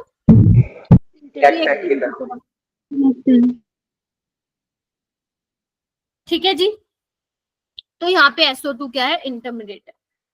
अब मेरा बेटा अगर मैं बोलूं कि कॉम्प्लेक्स रिएक्शन में तुम लोग किस तरीके से ऑर्डर फाइंड आउट करोगे, तो पहली चीज तो ये, क्योंकि कॉम्प्लेक्स रिएक्शन क्या हो रही है? एक से ज्यादा स्टेप में हो रहा है, तो every step of complex reaction, हर एक स्टेप जो होगा कॉम्प्लेक्स रिएक्शन का वो क्या होगा? एलिमेंट्री रिएक्शन होगा। मानते हो या नहीं मानते हो? बोलो बोलो। Yes, ma'am. Yes, ma'am. अब ऐसा होगा क्योंकि एक से ज्यादा स्टेप में हो रही है रिएक्शन, तो मान लो कोई स्टेप जल्दी हो रहा है, कोई स्टेप स्लो हो रहा है, तो रेट हम कैसे डिटरमाइन करेंगे? जो स्लोवेस्ट स्टेप होता है ना हमारा, वो रेट डिटरमाइनिंग स्टेप होता है, हाँ या ना? क्यों? एक बात बताओ, एक बहुत ही पॉपुलर एग्जांपल लेते तो हर किताब में लिखा होता है जनरली, 4 कंपार्टमेंट है और 4 कंपार्टमेंट में साइकिल के पार्ट्स बन रहे हैं, ठीक है, अलग अलग कंपार्टमेंट में 1 2 3 4, ठीक है। अब जो यहाँ पे बंदा काम कर रहा है वो 2 दिन में बना देता है, यहाँ जो काम कर रहा है वो 1 दिन में, यहाँ जो काम कर रहा है वो 3 दिन में, यहाँ जो कर रहा है वो भाई 6 दिन में बना रहा है। अब साइकिल कब बन के रेडी होगी वो किस पे डिपेंड कर रहा है? इस वाले बंदे पे, चौथे कंपार्टमेंट में जो बैठ के बना रहा है, हाँ या ना? क्योंकि जब तक उसके नहीं बनेंगे तो क्या, बेशक बाकियों के बन गए, लेकिन जब तक इसका नहीं बनेगा तो कहीं से रेडी होगी साइकिल?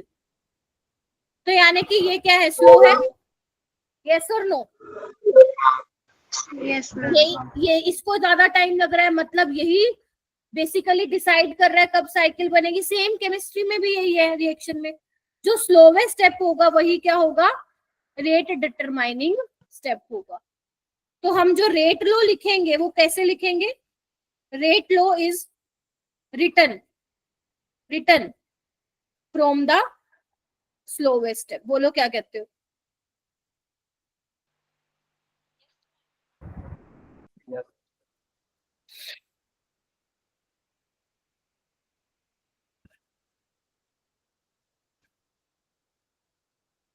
साइमल्टेनियसली होते मतलब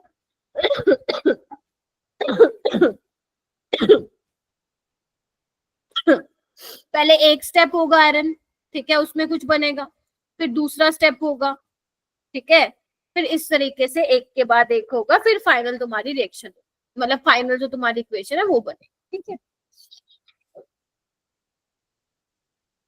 ठीक है, आपका जो क्या नाम है उसका, एलिमेंट्री रिएक्शन होता है ना, वहां पे साइमल्टेनियसली आपकी बोन की फॉर्मेशन हो रही होती है और बोन बन रहा होता है, टूट रहा होता है। कॉम्प्लेक्स रिएक्शन में पहले बोन टूटता है, फिर इंटरमीडिएट बनता है, फिर वो रिएक्ट करके आगे प्रोडक्ट बनाता है। ठीक है जी, ऑल राइट। उसके बाद देखो, ये मैंने ऑलरेडी आप लोगों को बता दिया है, मैं भी यही बताऊंगी। शांति रखोगे, शांति रखो थोड़ा सा। ये मैं ऑलरेडी बता चुकी हूँ, हर स्टेप कॉम्प्लेक्स रिएक्शन का क्या होगा, एलिमेंट्री रिएक्शन होगा। ठीक है, अगर मेरे पास मान लो ये कॉम्प्लेक्स रिएक्शन है और इसके कोफिशिएंट है, मैं यहाँ लिख देती हूँ,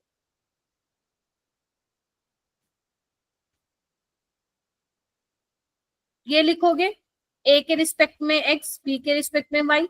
अब जो एक्स है वो ए के बराबर हो भी सकता है और नहीं भी हो सकता, वाई बी के बराबर हो भी सकता है और बोलो नहीं भी हो सकता।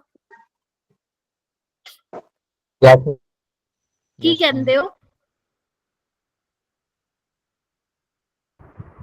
है ना? Yes, ma'am. सारी पॉसिबल है। देखो एलिमेंट्री के, इसमें सोचने वाली क्या बात है भाई, एलिमेंट्री के केस में तो बैलेंस इक्वेशन को देख के बता सकते हो, बट अगर कॉम्प्लेक्स रिएक्शन की बात आई तो वहां पे एक से ज्यादा स्टेप में हो रहा है। हो सकता है कि वो वाला कोएफिशिएंट इन स्टोइचियोमेट्रिक कोएफिशिएंट से मैच कर जाए, गेटिंग माय पॉइंट। हो सकता है ना भी करे, क्या कहते हो? ठीक है, चलो 2025 का एक सवाल करवा देते तुम लोगों को, इसको बट थोड़ा, हम पहचानेंगे कैसे कि कौन सा वाला स्टेप स्लोएस्ट हो रहा है? ये क्वेश्चन देख रहे हो, उसमें लिखा हुआ है स्लो और फास्ट। ठीक है। तो ध्यान रखना आप लोग, अगर पेपर में आपको मेंशन, जब तक आपको एलिमेंट ये ना लिखा मिले कि रिएक्शन एलिमेंट्री है, तब तक उसको क्या कंसीडर करोगे, कॉम्प्लेक्स रिएक्शन कंसीडर करोगे। ठीक है, अगर लिख के देगा ना एलिमेंट्री, तब उसको एलिमेंट्री कंसीडर करना, अदरवाइज कॉम्प्लेक्स करना। ठीक है, चलिए ये क्वेश्चन बड़ा ही ज्यादा इंपॉर्टेंट है। हाँ मेरे को पता था तुम 2 बोलोगे और गलती करोगे, जिसका 2 आ रहा है वो गलत है। आ जाओ अभी तक, आपको ये रिएक्शन दे रखी है हाइपोथेटिकल, जो एक से ज्यादा स्टेप में हुई है। हमें पता है, एक सेकेंड इसको थोड़ा सा ठीक करो, ये ऐसे होगा, इक्विलिब्रियम वाला था और ये ऐसे था।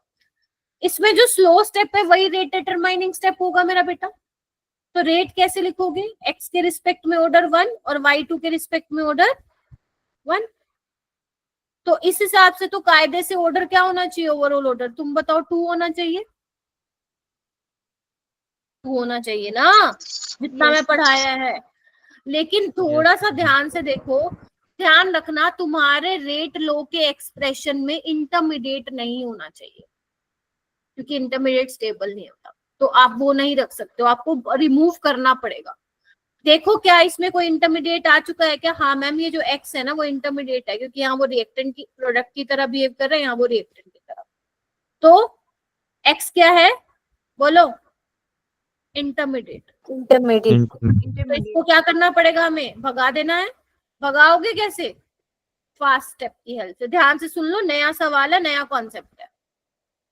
तो यहाँ का अगर मान लो के इक्विलिब्रियम है, इसका इक्विलिब्रियम कांस्टेंट, तो के इक्विलिब्रियम कैसे लिखते हो बेटा, प्रोडक्ट की कॉन्सेंट्रेशन बाय रिएक्टेंट की। तो एक्स का स्क्वायर क्या आ जाएगा, के इक्विलिब्रियम इनटू x2 की कॉन्सेंट्रेशन, और एक्स क्या आ जाएगा बोलो, हाँ या ना? अब इसी x को तुम कहाँ पहुंचा दोगे, यहाँ पे पहुंचा दोगे, हाँ कि ना? तो रेट क्या आ जाएगा बेटा मेरे पास, x की वैल्यू बताओ क्या है,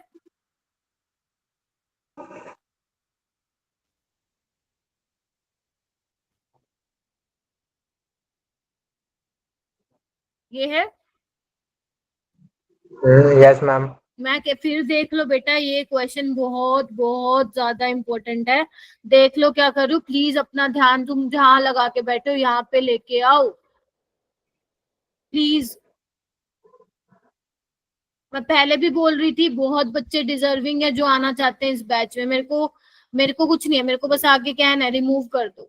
जब मुझे लगेगा ही नहीं, मैं क्यों इतना गला फाड़ फाड़ के इतना वो करती हूँ, बताना एक बार। अब तो अब देखो रेट किस पे डिपेंड कर रहा है, x2 की कॉन्सेंट्रेशन और y2 की कॉन्सेंट्रेशन पे। ये तो कांस्टेंट ही हो गया है ना, k इंटू यहाँ पे k आएगा।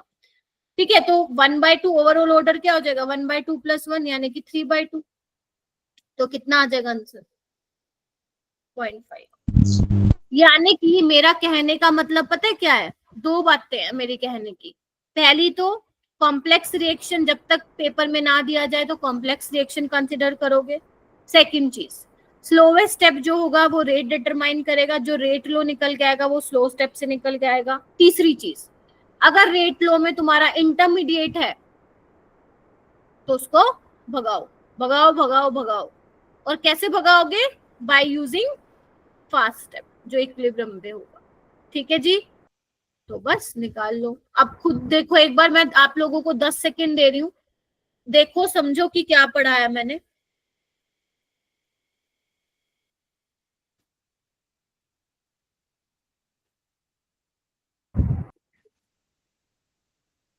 आदर्श हो गया क्या, आरुष, प्रिंस, दोनों ma'am. प्रिंस?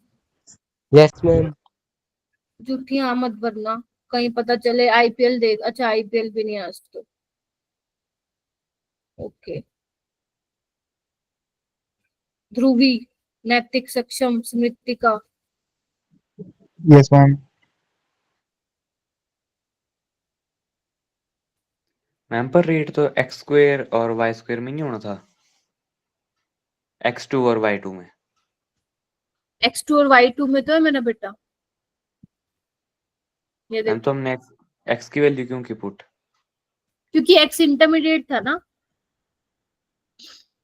उसको भगाना पड़ेगा ना। तो मैम रेट जो Okay, ma'am. सबस्ट्रेट पर डिपेंड करेगा। फिर से एक मिनट, सुमित से पहले किसने बोला था, बोलो। ये सुमित ही बोल रहा था। हाँ सुमित। तो मैम मैं पूछ रहा था जो रेट है वो सबस्ट्रेट पर ही डिपेंड करेगा केवल? हाँ, आपकी रिएक्टेंट की कॉन्सेंट्रेशन आएगी रेट लो में। ठीक है, अब स्लोवेस्ट स्टेप तो रेट डिटरमाइन कर रहा था सुमित, x और y2। ठीक है, कॉन्सेंट्रेशन ऑफ रिएक्टेंट है ना, बट x यहाँ पे इंटरमीडिएट है मेरा बेटा। ठीक है, उसी को ही मैं हटाने के लिए ये मैंने स्टेप किया। ऑलराइट, तो जब जब इंटरमीडिएट आएगा हटाओगे, क्योंकि रेट लो एक्सप्रेशन में तुम्हें वो कॉन्सेंट्रेशन रखनी है जिसकी कोई एग्जिस्टेंस है।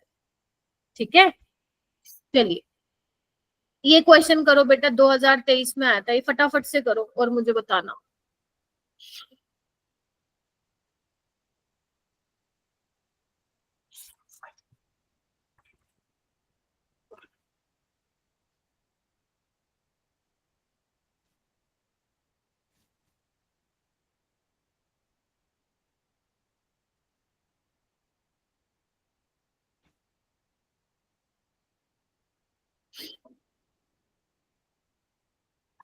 जिसको भी डेटा का इश्यू है ना,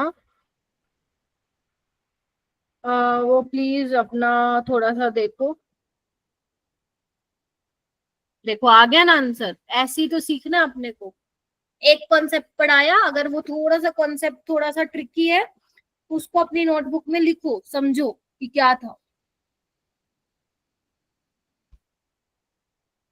सिमरन क्या आ रहा है, लास्ट वाली स्लाइड दिखा दो, ये लास्ट देखो वाले क्वेश्चन की। आ गया हमें सिमरन की। स्क्रीनशॉट ले लेना। Yes ma'am. क्यों, पीडीएफ में भेजूंगी नहीं क्या है, स्क्रीनशॉट फिर भी लेके रख ले रहे। नहीं, स्क्रीनशॉट लेके अपनी मेमोरी क्यों बढ़ा रहे हो, मैं भेजूंगी तो सही पीडीएफ। आ गया ना 3। तो सबसे पहले रेट तुम कहाँ से लिखोगे, स्लो स्टेप से लिखोगे, NOBr2 की कंसंट्रेशन इनटू NO की कंसंट्रेशन। बेटा रिकॉर्डिंग देख लेना, ठीक है, अगर नेटवर्क इश्यू है ना, क्योंकि बार बार आप लोग लीव कर रहे हो ना मेरा बेटा, तो you need to watch the recorded lecture in that case. मैंने कम से कम 4 बार बताया ये वाली चीज। ठीक है, अब देखो इसमें से कोई है कि इंटरमीडिएट, हाँ मैम NOBr2 है, तो यूज करो इसके लिए। फिर के इक्विलिब्रियम क्या होगा,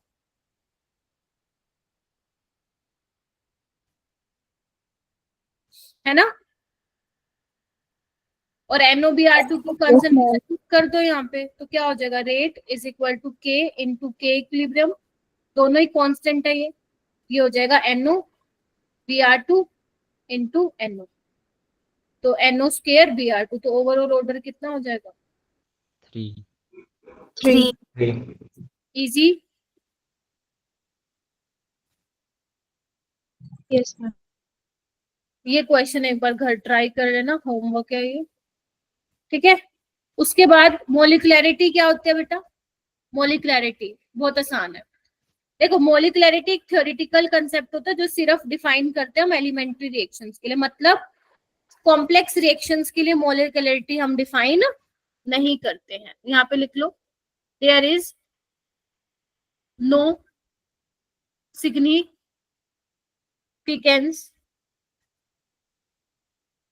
physical significance of molecularity in complex reaction। Ma'am ऐसा क्यों? ऐसा काहे? ऐसा इसलिए क्योंकि जो मोलिकुलरिटी होती है बेटा वो क्या होती है? जो आपस में रिएक्टेंट के जितने पार्टिकल्स आपस में पार्ट लेते हैं रिएक्शन में, total number of reactant particle, particle बोले तो एटम हो सकता है, आयन हो सकता है, मॉलिक्यूल हो सकता है, जो वो पार्ट ले रहे हैं एलिमेंट्री रिएक्शन में, वही क्या होती है? उसकी मोलिकुलरिटी होती है। जैसे मान लो A प्लस B से क्या बन रहा है? प्रोडक्ट, ठीक है।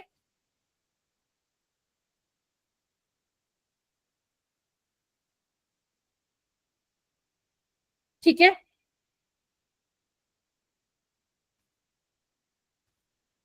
तो यहाँ पे एक मोल A का है और एक B का है, तो टोटल कितने हो गए? 2।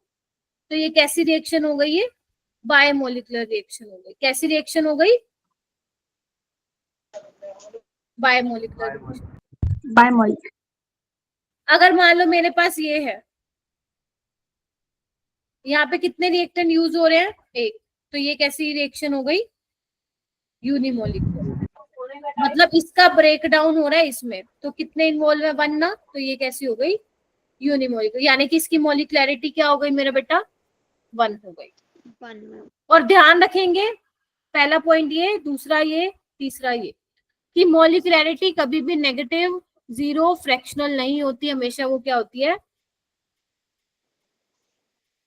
पॉजिटिव इंटीजर होती है। जबकि ऑर्डर ऑफ रिएक्शन क्या होता था हमारा? याद करो, with respect to reactant zero हो सकता था, फ्रैक्शनल नेगेटिव हो सकता था, बट ये क्या होता है? Positive integer. 1 2 3, ज्यादा से ज्यादा आपको 3 मिलेगी, 3 से ज्यादा मोलिकुलरिटी आपको नहीं मिलेगी, 3 से ज्यादा नहीं। मैम क्यों नहीं मिलेगी? हाँ, यहाँ पे नंबर ऑफ मॉलिक्यूल्स जितने भी यूज हो रहे हैं उनको ऐड कर देना है ना। यस यस, क्योंकि मोलिकुलरिटी एलिमेंट्री रिएक्शंस के लिए डिफाइन होती है। तो एलिमेंट्री रिएक्शन तो तुम्हें पता है ना, क्या करते हो तुम लोग? एक ही स्टेप में हो रही है, तो जितने भी रिएक्टेंट के मॉलिक्यूल्स इन्वॉल्व हो रहे हैं, जो पार्ट ले रहे हैं केमिकल रिएक्शन में, वो देख लो कितने हैं। 1 है, 2 है, 3 है, 3 से ज्यादा नहीं होंगे, 3 से ज्यादा नहीं होंगे, ठीक है।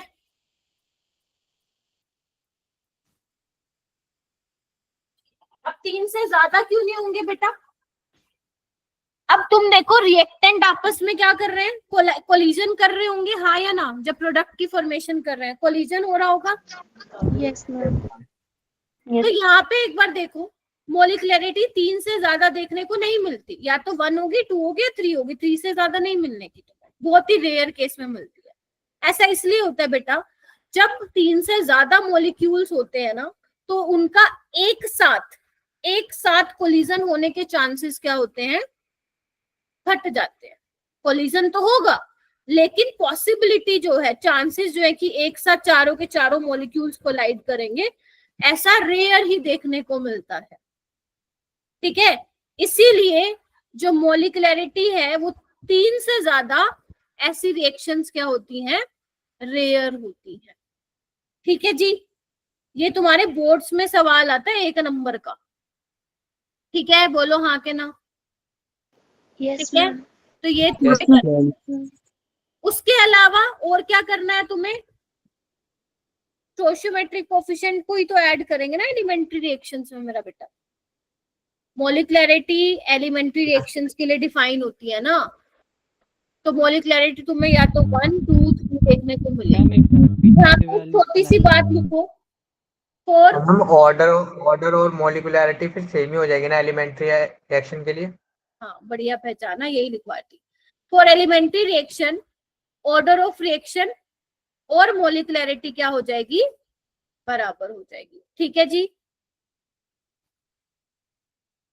ठीक है। Yes ma'am. और ये Yes, मैंने ma'am. ऑलरेडी लिखवा दिया है। Each step of complex reaction is elementary reaction.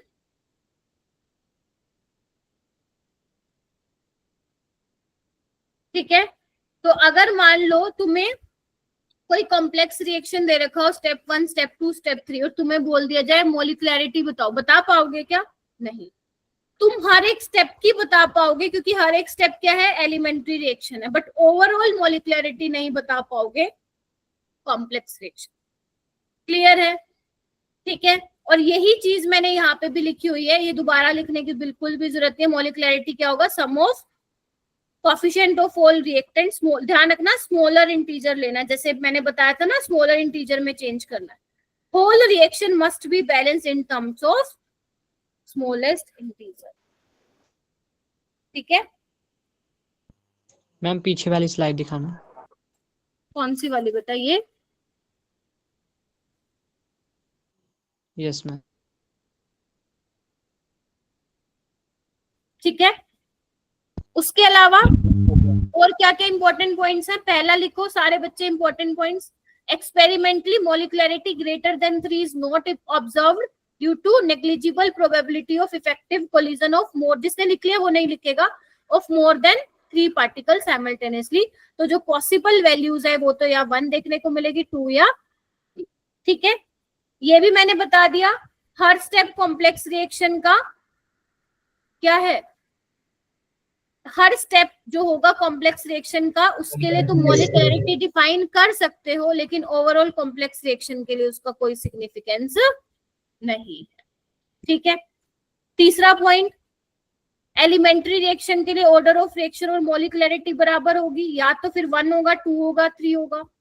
सोचो सोचो सोचो, अगर मान लो तुम्हारा ऑर्डर ऑफ रिएक्शन 0 आ रहा है, फ्रैक्शनल हो रहा है, 3 से ज्यादा हो रहा है, तो मतलब वो कौन सी रिएक्शन रही होगी, मस्ट बी कॉम्प्लेक्स रही, क्योंकि मोलिकुलरिटी 0 नहीं होती, मोलिकुलरिटी फ्रैक्शनल नहीं होती, और 3 से ज्यादा नहीं होती। अब मोलिकुलरिटी नहीं है तो मतलब एलिमेंट्री रिएक्शन नहीं है, यानी कि रिएक्शन क्या होगी फिर, कॉम्प्लेक्स। ये छोटे छोटे पॉइंट्स तुम्हारे सवाल बनवाएगा। हो जाएगा? Yes, ma'am. यस ये तुम्हारे स्कूल के एग्जाम्स के लिए हैं, बस ये तुम्हारा, ये मैं ऑलरेडी पढ़ा चुकी हूँ। कई बार स्कूल में आ जाता है 2 नंबर में ऑर्डर ऑफ रिएक्शन और मोलिकुलरिटी में सवाल, तो तुम उसको लिख सकते हो। ठीक है,